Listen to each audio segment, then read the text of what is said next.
Welcome to HYBIZ News. This is Kanksha Gangapuram and you're watching National Business News. Page Industries, India's leading apparel manufacturer, announced its financial results for the quarter that ended 30th of June 2022.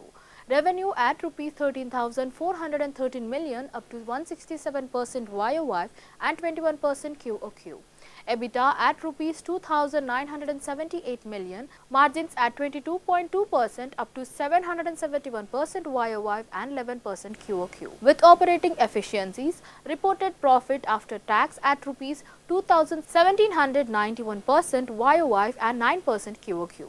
PAT margins at 15.4% compares with 2.2% YOY and 17.1% QOQ. Cash and cash equivalents at Rs 3,144 million, up from 2,835 million in Q4 FY22. Liquidity continues to remain strong with robust cash flow management. Commenting on the results, Managing Director Mr. V.S. Ganesh said, riding on the back of strong sales performance and robust financial plannings, despite eternal challenges, we have successfully delivered yet another milestone performance this quarter. I am happy to report that we are well poised with a clear vision for sustainable growth through deliveries affordable premium apparel to our customers. Commemorating the 75th anniversary of the India's independence and Azadi ka Amrit Mahotsav, Hindustan Coca-Cola Beverages HCCB, one of the country's top FMCG companies, conducted a plantation drive at Ameenpur in Hyderabad in collaboration with the Ameenpur Municipal Corporation. The event was graced by Sri Bhim Reddy, Deputy Superintendent of Police and Municipal Officers, Sri T. Panduranga Reddy, Chairperson, Srimati A. Sujata, Municipal Commissioner, Sri Nandaram Narsimha Gaud, Vice Chairperson, and Sri K. Srinivasa Rao, Factory Manager, HCCB Ameenpur Plant. The first tranche of the drive involved the plantation of 15,000 trees at Bruhatipatna Prakriti Vanam, encompasses an area of 10 acres. To increase the green cover around its factories, HCCB will be planting 25 lakh trees across the country. Gemini Edibles and Fats India Private Limited (GEF India), the makers of Freedom Oil, as a part of the CSR initiative in association with Seva Bharati, donated Freedom Rice Brand Oil packets worth 10 lakh rupees for distributing in the flood-affected districts in Telangana. As a response to the recent flood in several parts of the Telangana region, Seva Bharati, a non-profit organization that works in the areas of education, health, social equality and empowerment of the unprivileged, initiated a campaign to supply all essential commodities to the flood-affected families in Adilabad, Karimnagar, Khammam and Warangal districts by touching every household, recording their urgent needs and estimated the losses. GEF India joined the mission by the contributing packets of Freedom Rice Brand Oils to help the families affected due to the floods. India's headline inflation softened to 6.7% in July 2022, primarily due to the softening of food prices. The increase in the fuel inflation, despite government measures to curb domestic petrol and diesel prices taken a few months ago, is a concerning factor. Currently, the global crude and commodity prices have corrected, and this should further soften inflation in India in the coming months. However, rupee depreciation, which increases the import cost, and the fall in the crop yields due to the uneven monsoon this year, poses near-term risk of inflation in India. Industrial products softened in June 2022 primarily due to a seasonal slowdown in mining output owing to the monsoon.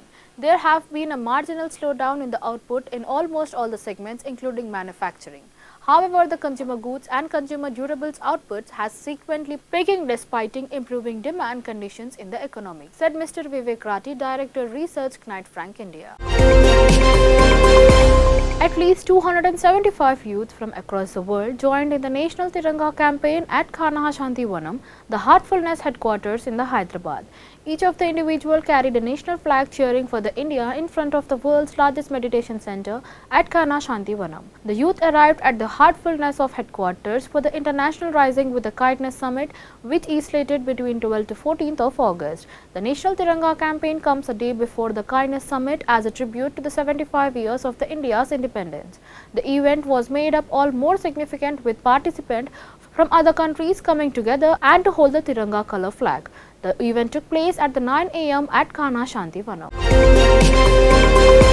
Customers of Karur Vysya Bank can now redeem their GST payments through the bank. KVB have been authorized as one of the banks that can be accepted GST remittances.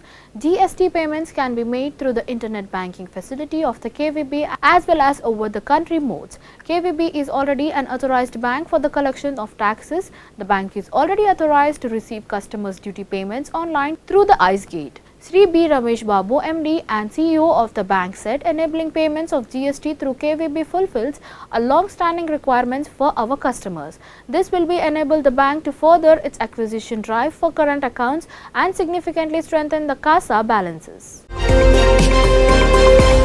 Sri Siddhartha Rajan's policy offers at UN and angel investors will speak at the monthly The Kitchen by Lifeart program organized by the Kerala Startup Mission KSUM in association with the Thai Kerala at Hinching Hotel, Tampanur here at 4 p.m. The Kitchen by Lifeart is a monthly program that introduces an influential personality who will be interracial with a host of prominent individuals. A Harvard-educated first-generation technology entrepreneur, Sri Ranjas is a Silicon Valley technocrat and management researcher, TEDx and motivational speaker. He is the pioneer of alternate technology in India and the Asia-Pacific region.